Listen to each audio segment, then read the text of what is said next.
If you both want to talk to this issue, take it in private, please. Barakallah fikum.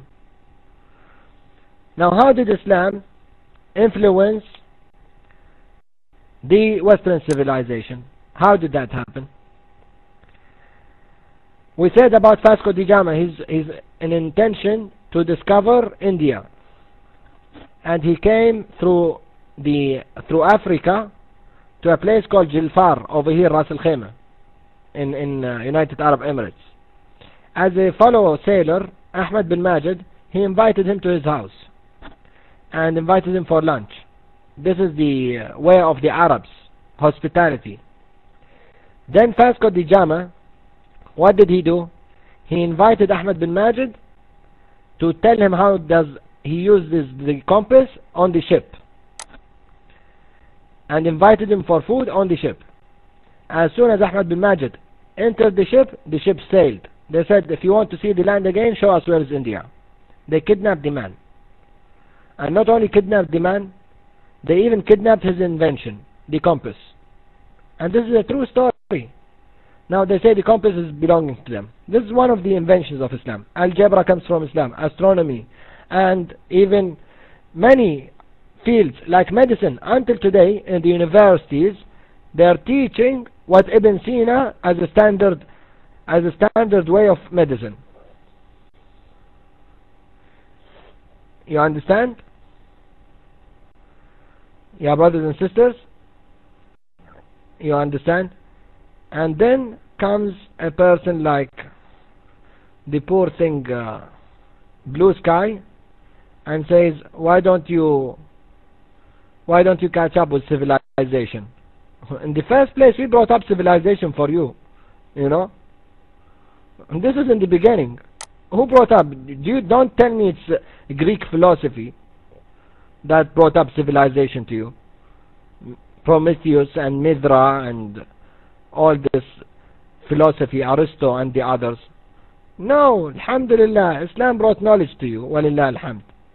Islam brought all sorts of knowledge to you in Spain. First universities in the West. The first universities. Wa alaikum salam wa rahmatullahi wa barakatuh. The first universities in the West was in Spain.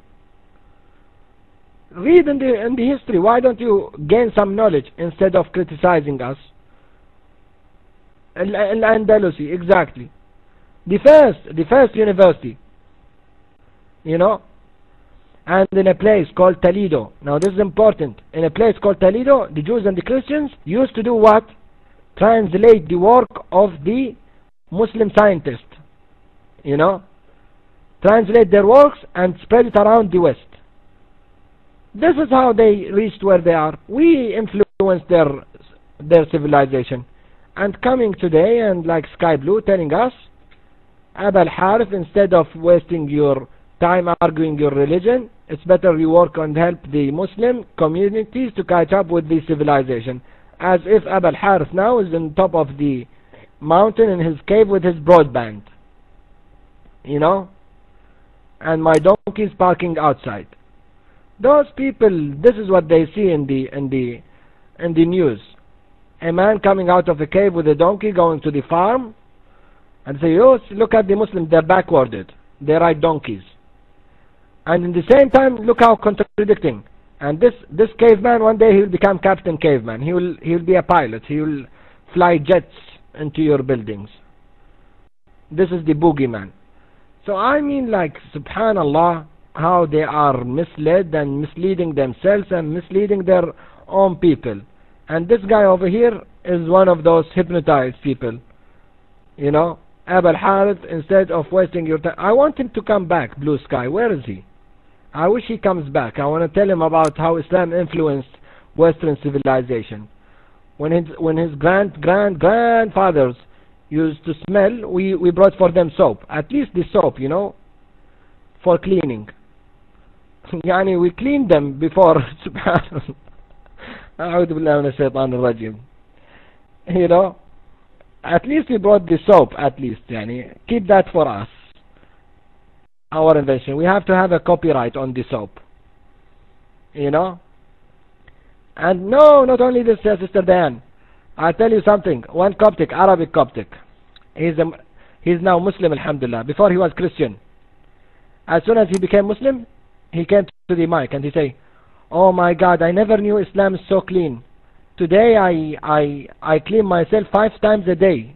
Before I used to smell when I was a Christian." Yani look how first thing he thought about Islam is becoming clean. Wallahi al-azim, ya brother Blue Teeth, we recorded him in the Arabic section. He says, "I bet now my foot is cleaner than the Pope's face. Because I wash my feet 5 times a day. You know? And the Pope does not wash his face 5 times a day." So subhanallah, this is what a former Christian said. You know?